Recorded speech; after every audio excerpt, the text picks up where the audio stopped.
There's a million ugly stories in this nasty little town.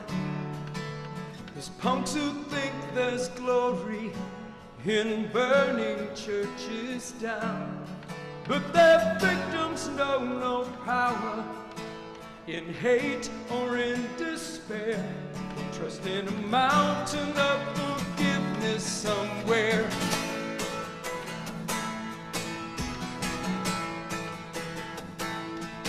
There's an old man selling rosaries on Wall Street by the pier. He used to be a player till he bought himself 10 years. Like the killer who's found Jesus while he's strapped into that chair. He believes in a mountain of forgiveness somewhere. There's a mountain of forgiveness rising up somewhere, like an everlasting witness to a world in disrepair. With a Savior we're convinced is both compassionate and fair, and sits on a mountain of forgiveness somewhere.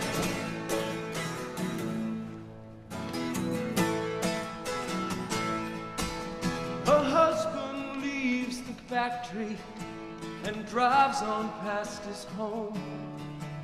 He's gotten good at acting like he wants to be alone. So he flatters her while drowning in the fragrance of her hair, and pretends there's a mountain of forgiveness somewhere. For all the things we've done, for all the things we swore we'd never do, for promises we've broken, for all the gentle whispers that weren't true. And everyone I know would snatch up all that you can spare off a mountain of forgiveness somewhere.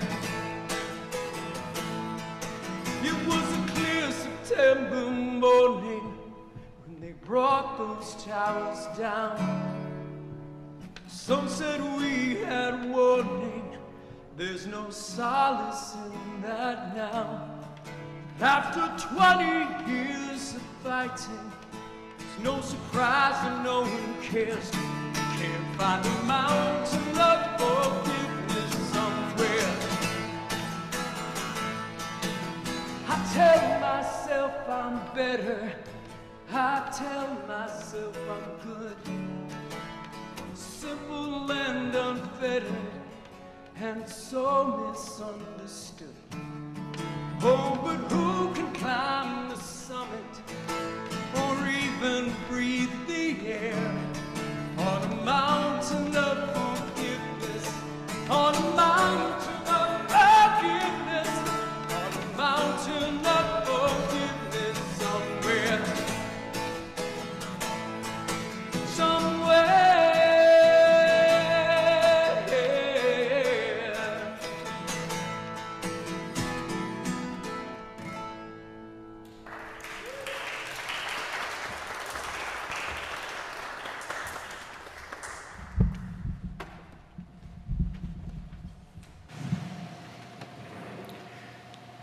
Welcome to the First Universalist Church of Rochester, where we are called to nurture the Spirit and serve the community. I am Peter House, summer minister of this congregation. My pronouns are he, him, and leading worship with me today are Greg Baum, he, him, as our worship associate. We have John Akers and Brock for our music, McCormick Chu, he, him, for providing tech support, and Lisa Gwinner, she, her, for our online ministry team.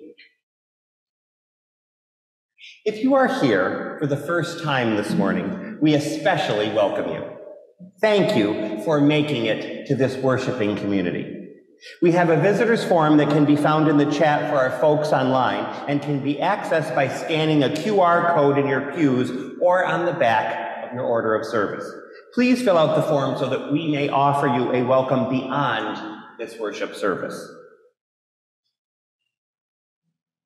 Before we take a moment to turn to our neighbor, let us take a moment to turn towards the camera and to greet our online worshiping community. Please offer a wave. And if you are online, please pop into the chat and offer a greeting. Joys and sorrows, if you're online, should be delayed until later in the service to be visible to those here in the sanctuary. If you are here at First Universalist now, let us take a moment to turn to our neighbor this morning and offer a greeting.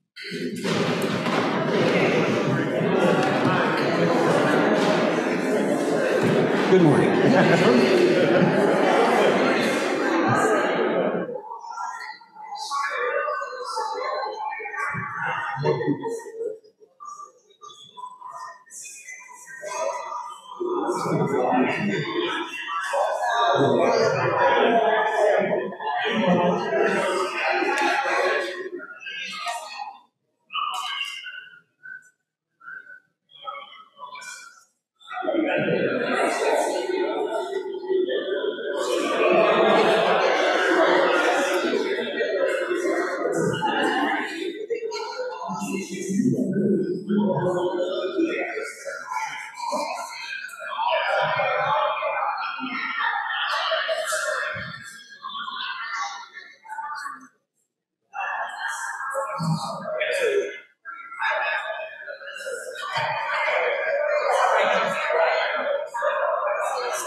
And as we wrap up our greeting, let us prepare to sing together hymn number 134, Our World is One World.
Good morning. Good morning, everyone. My name is Greg Baum. We are Unitarian Universalists. When we lift up our 7 principles Some of us think of them as a theology, but they are more important to our collective than that. They do not tell us what we should believe. They tell us how we should be. They tell us how we should act, and in the larger world, and with each other. We are brought here today by the fact that Unitarian Universalism has fallen short of the image that was presented to the world, and to many of those who embrace this religion. But we also brought here today by the truth that Unitarian Universalism has shifted course and moved toward a place of wholeness that perhaps never existed for us in the past. It has been a long and sometimes unforgiving road to today, but we are here today because we are mindful of the past and because we have hope for the future. We want to practice this faith and be a faithful manifestation of its promise. Open your hearts, seek new ways of understanding. Come, let us worship together. Let's see. As Bill Elwell lights a chalice this morning at First Universalist Church, and you light your chalice in your own homes, will you join me in saying the chalice words in unison? May we be a people of welcome, here to grow in heart and mind and spirit, and may we reach out to serve our community. Please rise in body or spirit and join me in the affirmation of faith, followed by our doxology. Love is the doctrine of this church. Quest for truth is its sacrament, and service is its prayer. Dwell together in peace, to seek knowledge and freedom, to serve humanity in fellowship, to the end that all souls shall grow into harmony with the source and meaning of life. Thus do we covenant with each other and with all. Now, if you sing the doxology with me, we'll do that now.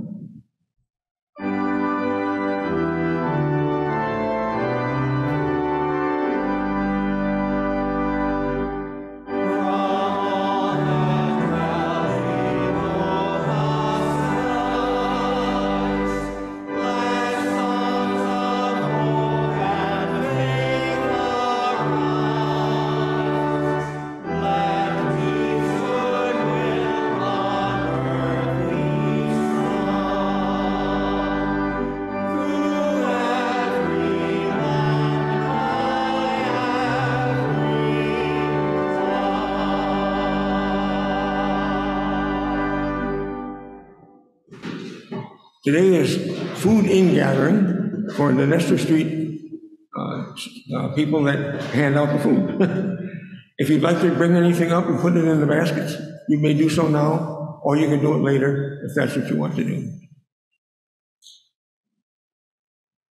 A religious community is like a river formed from the many streams of our lives that meet and merge and flow to the sea. As members and friends of this religious community, we share our time and energy, our creativity, imagination, vision, our talents, skills, and gifts, and the streams of our individual lives to create a river that is both deep and broad.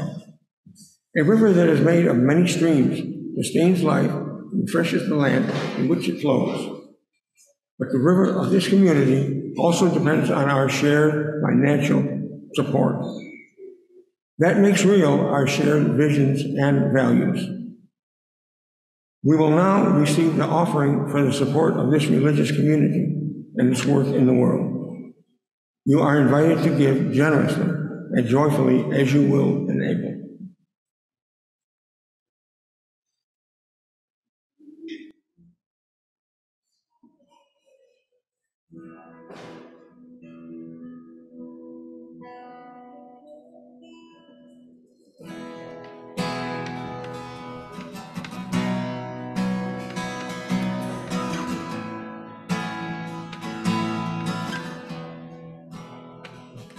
When I was a boy each week, on Sunday we would go to church, pay attention to the priest, and he would read the holy word.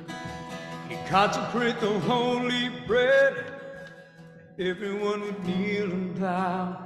Today the only difference is everything is holy now. Everything is holy now. When I was in Sunday school, we would learn about the time Moses split the sea in two. Jesus made the water wine. And I remember feeling sad, the miracles don't happen still. Now I can't keep track, 'cause everything's a miracle. Everything's a miracle.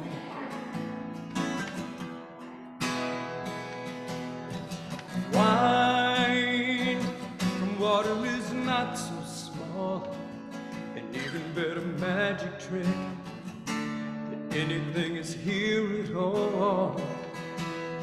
So the challenging thing becomes not to look for miracles, but finding where there isn't one. Holy water's rare at best, barely wet my fingertips. Now I have to hold my breath like I'm swimming in a sea of it. Used to be a world out there, heaven second-rate hand-me-downs. Now I walk with a reverent tear, 'cause everything is holy now. Everything is holy now. Read a questioning child's face and say it's not a testament. That'd be very hard to say. Then see another new morning come, say it's not a sacrament. I tell you that it can't be done. This morning outside I stood, saw a little red-winged bird shining like a burning bush, singing like a scripture verse. It made me want to bow my head, and I remember when the church let out how things have changed since then, 'cause everything is holy now. It used to be a world out there, heaven second-rate hand-me-downs, but I walk with a reverent tear, 'cause everything is holy now.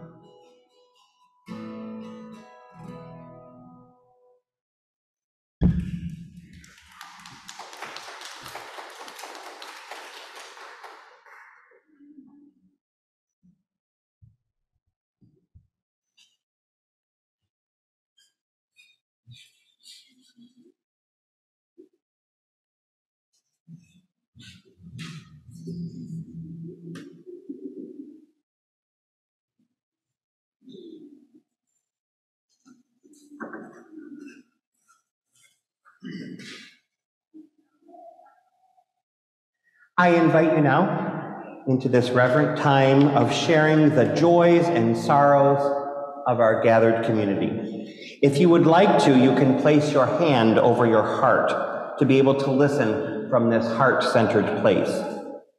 As we place stones into a bowl, I will read aloud the joys and sorrows of our gathered community. All online are also invited to share your joys and sorrows in the chat.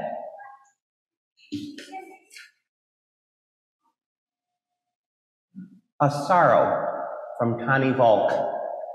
In June, the Community Unitarian Universalist Church in Plano, Texas was firebombed. A few weeks earlier, the LGBTQ affirming church had been trolled by anti-LGBTQ YouTubers who pretended to be gay and mocked the church's justice-oriented stances and beliefs.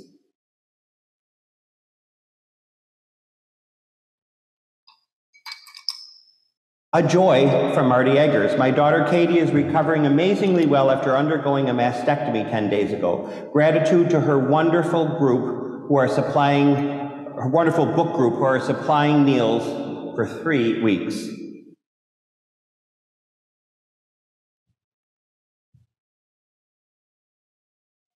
Lily, turning 5 Tuesday. Come wish her happy birthday at Mocha. My sister Tammy is visiting us this weekend, and it is great, from Clinton Swingle. And finally, a big joy from the Gilberts. Joyce and Dick Gilbert celebrated their 62nd wedding anniversary Saturday, August 12th.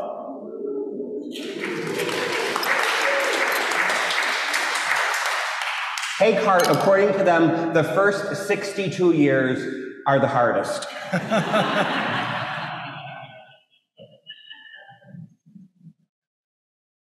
And we drop one final stone into the bowl to represent all the joys and sorrows left unspoken in the silent sanctuaries of our hearts.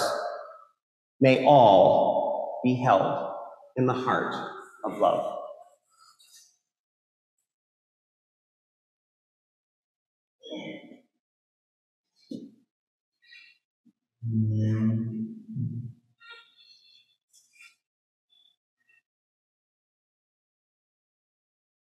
I invite you now to join with me in a spirit of prayer and meditation. Blessed are the homeless and those who beg for spare change, for they will inherit the house of God.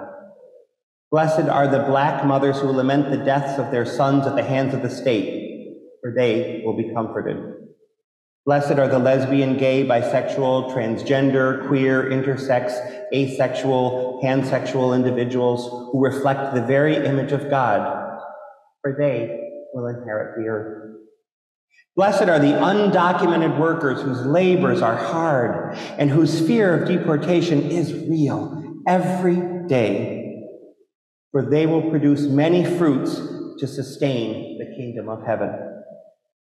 Blessed are the marchers who put their lives on the line, putting their faith in action and demanding mercy for all, for they too will receive mercy.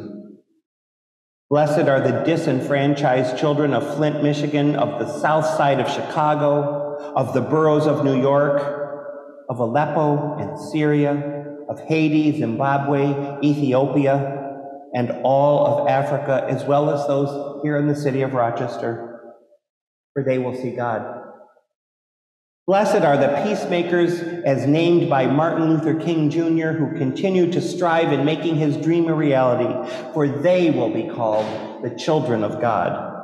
Blessed are our Muslim, Jewish, Buddhist, Hindu, and First Nation neighbors, and all other siblings of differing faith, who do justice, love, mercy, and walk humbly with their God, for theirs is the kingdom of heaven.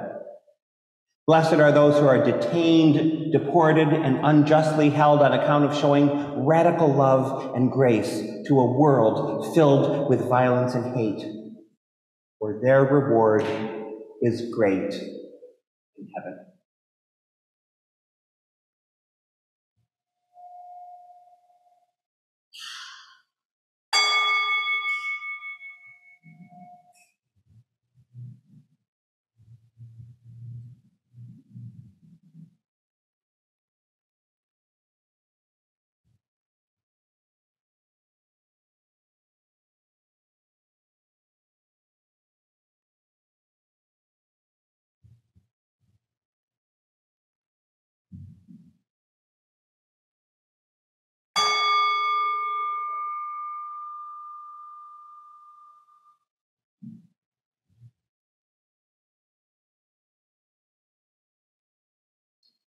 Amen.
Every year or so, I feel compelled to make my comment that sometimes people will say, oh, Spirit of Life again. But what's really stuck with me, when I was at Colgate Rochester Divinity School, I had an excellent worship professor named Carol Doran, and she said that every denomination needs a hymn that when people hear it, it says to them, yes, this is our denomination, this is our group, this is who we are. And for Unitarian Universalists, that is Spirit of Life, and that's why I do it every week.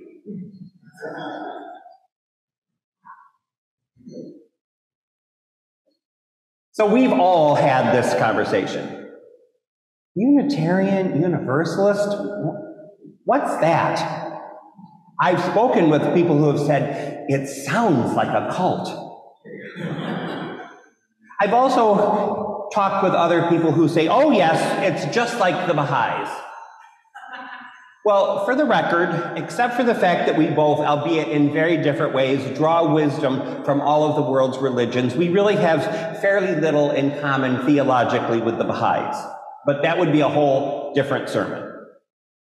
Perhaps my favorite experience of this phenomenon happened several years ago at a party.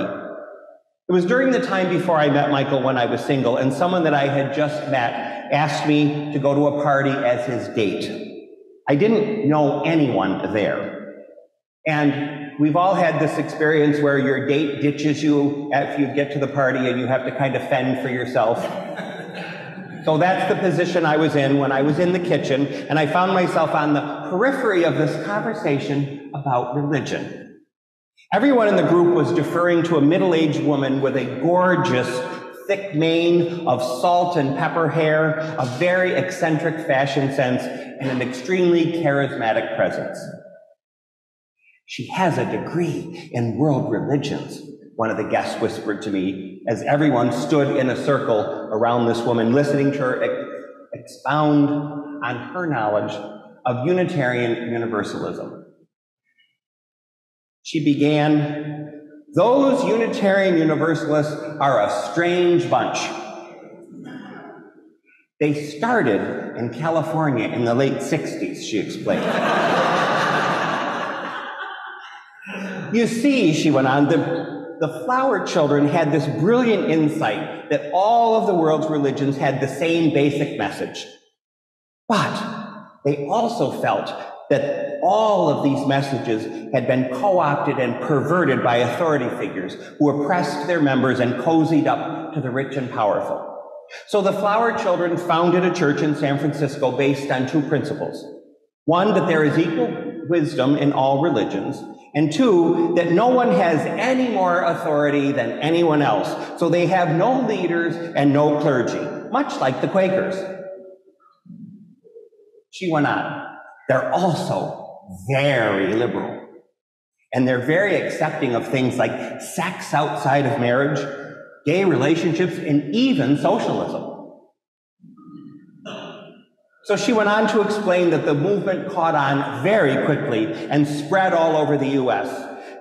Today, there is a UU meeting house in nearly every city, she concluded. So, wait, they aren't Christians then? A young man with John Lennon-type glasses and a ponytail asked her. I went to a wedding, he went on, at a UU church once, and it had crosses and pictures of Jesus in the stained glass windows. She had an answer. Well, Jesus is one of their prophets, yes, the woman answered. So they would definitely try to follow his message of compassion and love for humanity. And they also get involved in a lot of social justice issues like gay rights, championing the poor and the downtrodden, like Jesus did. But they would never say he was God or that he could perform miracles or anything was supernatural about him or anything. He's just another prophet to them, like the Buddha or Moses or Muhammad. They also have some dietary rules, but I'm not exactly sure what they are. I'm pretty sure they aren't allowed to eat meat like the Buddhists. But I'm not really sure of the specifics, so don't quote me on this, she said, wrapping up her talk. So as I've already explained, I did not know anyone at this party. I was merely someone's casual date. And this woman was clearly a beloved expert in this particular social circle. So I decided not to contribute what I knew about Unitarian Universalism, nor correct what she clearly didn't know. Now, if you think about it and you listen to the whole thing, she definitely had pieces of our story right. And as wrong as she was on so many major points, I thought she created a very interesting and compelling narrative for us. At the time, I was taking a creative writing class at Writers and Books, and I thought to myself, that actually might make a good novel. Still, I could have taken her to tasks on many of the things that she had said if I had chosen to. But at the time, I did agree with her on one thing. I agreed with her when she said that UUs are not really Christians. That was 2005. And I have to say, I've begun to change my mind a little bit since then. Maybe, just maybe, in a way, we are Christians after all. In fact, maybe we are among the most Christian churches of all of the churches in the U.S. And not only that, perhaps, just perhaps, our mission for the 21st century is to return the nation to real Christian values. We've all heard our friends on the right claim that the U.S. is inherently and from its very inception a Christian nation, haven't we? And for most of my life, I have absolutely recoiled when I have heard this. But lately, I've been giving that idea a second look. Maybe the U.S. actually should be a Christian nation. Perhaps the Christian message actually should guide our principles and our policies. It just might be true that maybe we would be a better country if everyone were a Christian. Don't the evangelicals advocate that all the time? Ironically, if the United States were to become a truly Christian nation, our friends on the right, I believe, would have to do a lot more adjusting and accommodating than we would. Because as off base as our eccentric world religion expert was on so many aspects of Unitarian Universalism, I do, to this day, agree with her wholeheartedly on one thing she said. I believe we definitely do try to follow Jesus' message of compassion and social justice and love for humanity. And if they followed suit, think about it, just think about it for a minute. So many aspects of our culture and our public policy would be so much different.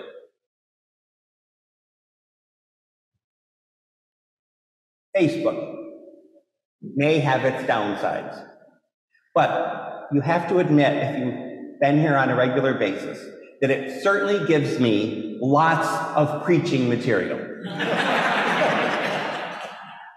It pops up a lot. Recently, a college friend of mine, a person who identifies as a devout Christian, provided me with a great example of what I am talking about this morning. I shared a post. It was a photograph of a poster, handwritten poster, beautifully written actually. And the poster said, "I was hungry and you cut my food stamps. I was thirsty and you poured my water on the ground. I was a stranger and you took my child away and put us in cages. I needed clothing and shelter and you told me to sleep on the floor. I was sick and you denied me health care. I was in prison for the profit of your friend. Whatever you do to the least of my people, you do unto me." Jesus. So a few hours after I posted that, my friend Tomo did a reply and he wrote, "Many politicians who claim to be Christian don't show any empathy toward people who have traveled for hundreds of miles, often risking their lives, seeking better lives. Instead, they categorically label immigrants as rapists or drug smugglers. Obviously, their Christian love does not extend to people who look different from them." I agreed with him, and I added, yes, it's hard to imagine Jesus putting up razor wire in the middle of a river or refusing to give water to someone who is literally dying of thirst. I must have missed those parts of the Bible when I was in seminary. So a bit later, my college friend Margaret, that I've already referred to, who identifies as a Christian, wrote, "Well, the role of the individual Christian is to show mercy, but the role of the civil authority is to execute justice. As believers, we are to display the love of Christ to everyone, legal or illegal, but the role of the government is to defend citizens against law breaking, such as illegal immigration. And even heaven has a gate." Even heaven has a gate. Even heaven has a gate. I was incensed. What arrogance, what callousness, what privilege. Even heaven has a gate. When I responded to her, it was an automatic, intuitive, gut-level response. Within seconds of reading her post, without even thinking, I fired back, "I am a Universalist. My heaven doesn't have a gate." It was an instinctive response from a soundly Christian perspective. I almost surprised myself. For at least 40 years, I'd been telling myself that I wasn't a Christian, that I didn't believe in heaven and hell. And while I don't believe in heaven and hell, I am more of a Christian than I thought I was. And more importantly, perhaps there's more value in using that paradigm and that imagery when advocating compassion and fighting for justice than there could ever be in political discussions or just a rote recitation of our principles and purposes. It certainly worked with Margaret in a way that was much more effective and much less divisive than any discussion of politics could ever be, because this was her response. She wrote, "I somewhat agree. I may be more Universalist than Presbyterian on getting into heaven. All I know is it's not my job to let people in or keep people out of heaven. I can only control my actions and my beliefs." Now, I think that's a lot of progress in a short amount of time. And that kind of thing usually doesn't have, if you pay attention on Facebook, usually people just dig in and no matter what you say, no one budges and you just argue. But she met me at least halfway, if not more. And I think it happened because I spoke her language on her terms. I'm starting to wonder if maybe the average American isn't more likely to listen to and understand a message grounded in familiar Christian terms than one based on politics or on differing concepts of justice. And I also believe that while non-religious in language, yes, our principles and purposes, nonetheless, are way truer to the real Christian message than anything any evangelical preacher or right-wing politician has ever said. Perhaps, just perhaps, maybe it's time that we reclaimed our Christian heritage and brought the fight for justice and equity to them on their terms, using their language and their imagery. Now, before anyone gets upset with me at the door at the end, I'm not saying that we should adopt a creed. I'm not saying that we should exclude people who don't believe or limit our source of inspiration to the Bible or begin to pray to an anthropomorphic being or start having communion. I am saying, however, that maybe we would be able to make a more meaningful contribution to the world if we played up just a bit our completely legitimate claim to being a well-established Christian faith with roots that goes back many centuries. And if we became more comfortable speaking their language when the occasion calls for it, we'd be on extremely solid ground philosophically. Because besides our Christian roots, and our principles and purposes being solidly aligned with the true message of Jesus, we have an incredibly rich and bold history of actually putting our faith into action. I could do an entire year's worth of sermons on the social justice work that Unitarian Universalists have done. And we'd also avoid the kind of confusion over who we are that led our expert at the party to give such a muddled description of who we are. The elevator speech that we've all been told to work on over the years is fine for us to use internally, and it's also a valuable tool when we are talking with those honest seekers who truly may want to join us. But when we are standing up to our friends on the right in matters of justice, maybe, just maybe, playing up our version of Christianity would be more effective. The stakes are getting higher every single day, and time, sadly, is running out. Much of the planet is on fire this summer. Authoritarianism is on the rise, even in stable democracies, including the US. Children are being shot at school, and most of the Earth's people live in desperate oppression and poverty. The world would indeed be a much better place if the real message of Jesus took hold in more hearts and more minds, wouldn't it? Perhaps, just perhaps, in this particular case, the ends are important enough to justify the means. Isn't saving lives on the planet more important than reading one line ahead when singing a hymn to make sure that we don't inadvertently sing a word or two that doesn't completely align with our beliefs? Now, because as Unitarian Universalists, we believe in each individual having the right to a free and responsible search for truth and meaning and to exercise the right of conscience, each and every one of us here this morning and online has to decide this matter for themselves. I am sharing simply this morning my answer, and I decided for myself decades ago that this was an option for me when I was doing my hospital chaplaincy training in Chicago. I have told this story before, but briefly, I was paged to see a woman named Mrs. Johnson, an elderly African-American woman who was about 75 years old.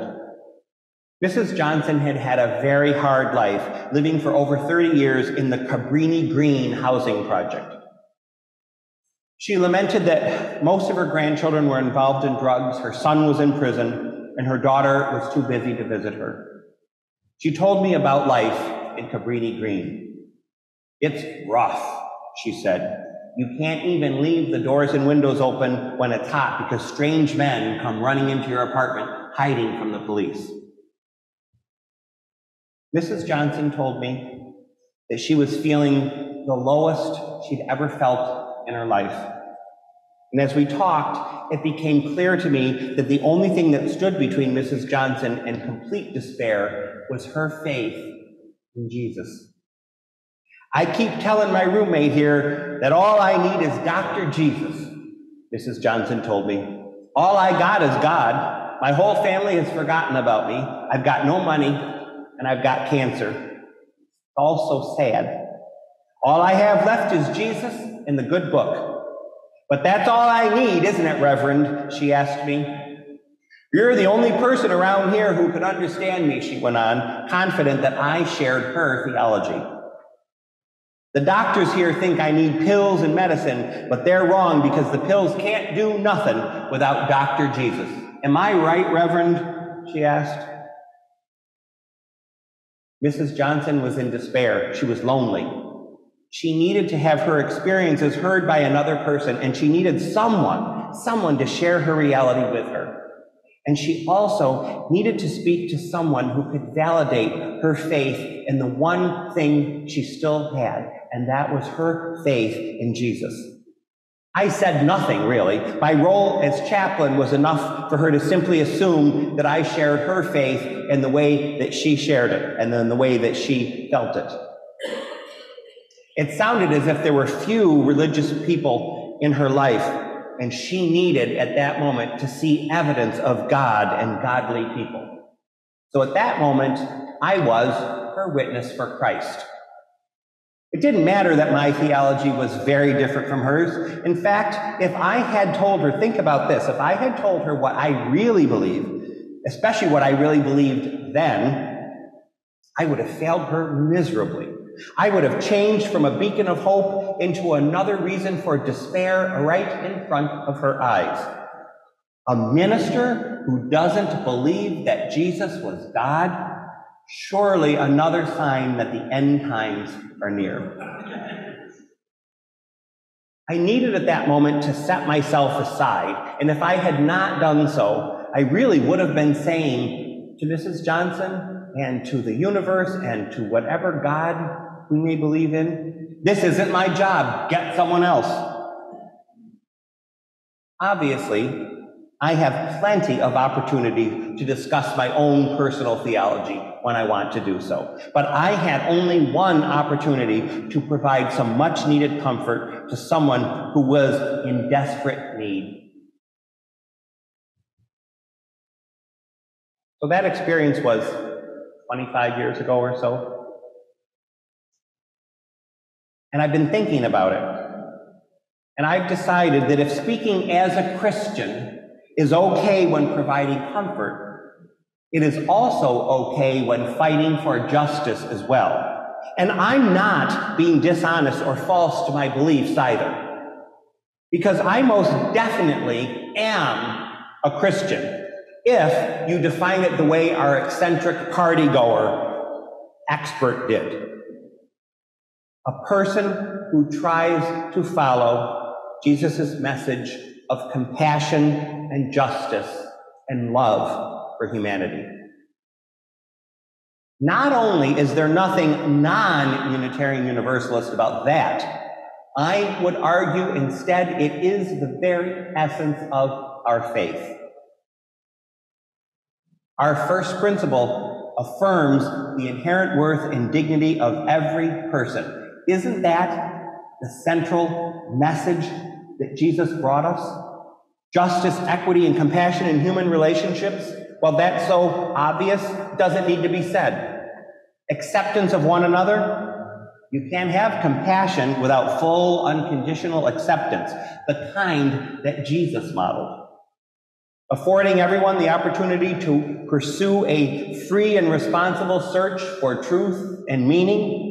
Well, that requires all of the above, doesn't it? Respect, compassion, acceptance, equity. And that also goes for the exercise of conscience and the use of the democratic process, right? You have to have all those things if you're going to truly have a democratic process and a place where people can exercise their conscience. And a goal for world community, that leads us to the same place as well, does it not? Respect for the interdependent web of existence simply requires us to extend our respect and compassion beyond humanity to all living things. If you think about it and you look at it that way, it's really all one unified message that applies to everyone, everywhere, in the broadest senses of the terms, very Unitarian and very universal. So this morning, I am calling for a return to Christian values among Unitarian Universalists, among those who identify as Christian, and among all Americans. The world needs all of the compassion and Christian charity it can get. And it is, after all, our heritage. We have very legitimately Christian roots, and thus, when you think about it, we have just as much right as any other Christian denomination to define what it means to be a Christian, following the message of Jesus. It's not about miracles or heaven or gates of any kind. It's about inclusion, it's about compassion, it's about equity, it's about justice.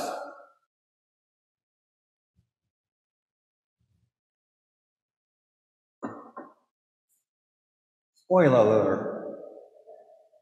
Next time, right here in our UU meeting house, I will tell you the entire story of how the Flower Children started our movement in the late 60s. And I will also lay out for you in detail our strict dietary rules and regulations.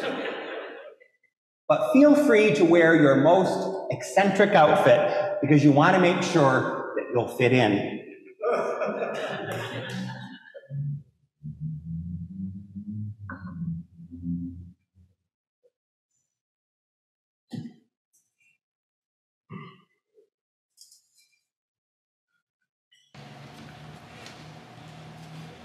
I invite you now to join in the closing hymn, number 18, What Wondrous Love Is This?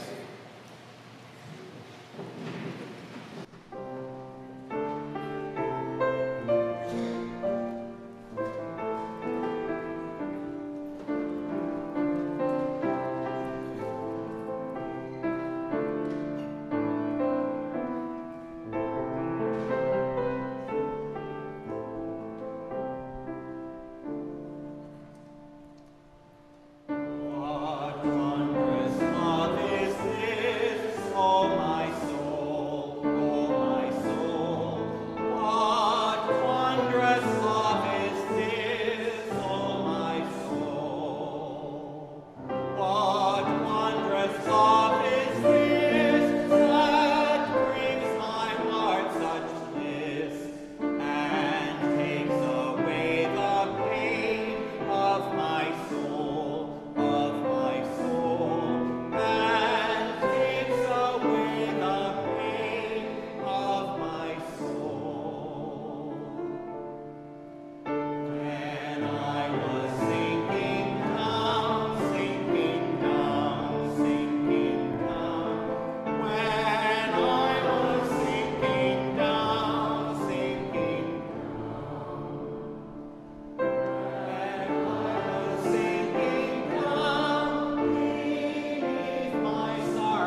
Please remain standing as we extinguish our chalice flame this morning. Let us read together the words printed on the screen. We extinguish this flame, but we keep its light in our hearts with its message of love and justice, taking it outside these walls to the world we live in until we are together. As we close the service this morning, I invite you to place a hand over your heart. If you are joining us online, I invite you to turn your settings to gallery, the gallery view, and look upon the faces of those here with you this morning. For those of us in the room, take a moment to look around at those who are here with you today.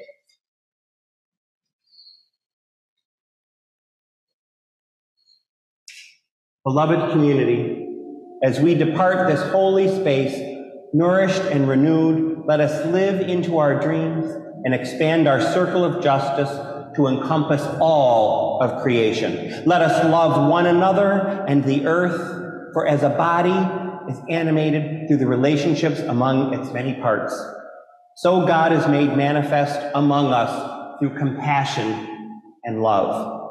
Remember this promise: live in hope and go in peace. And to this, let the people of the church say, Amen.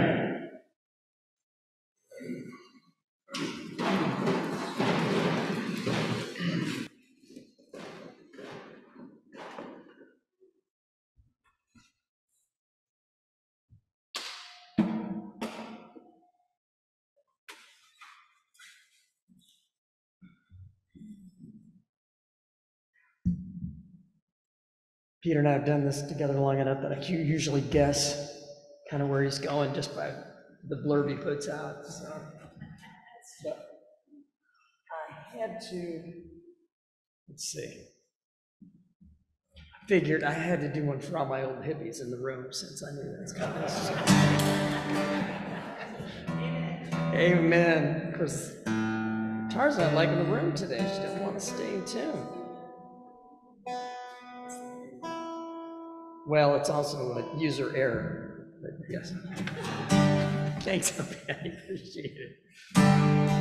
Love is but a song we sing, feels the way we die.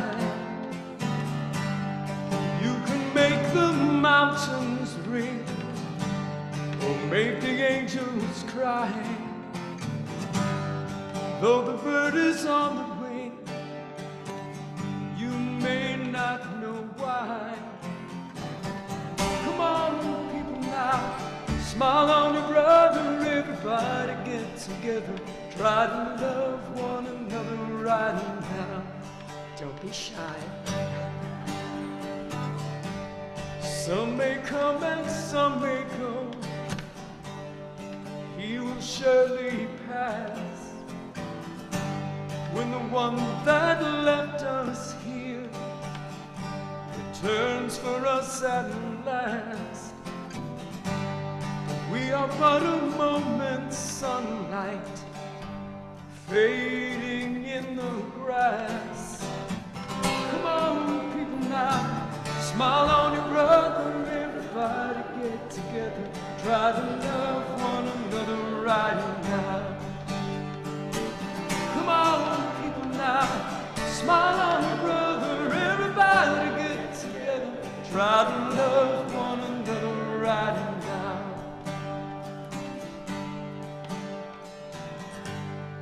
If you hear the song we sing, you will understand. Hold the key to love and fear, all is in your trembling hand.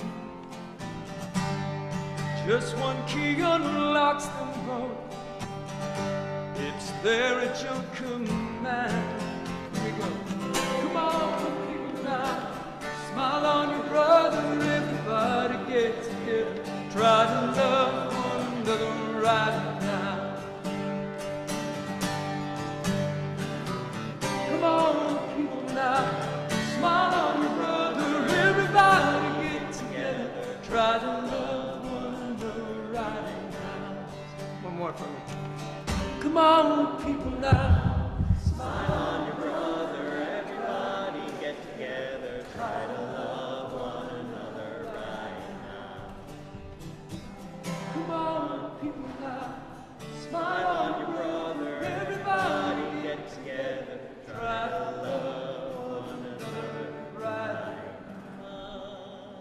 Love this church.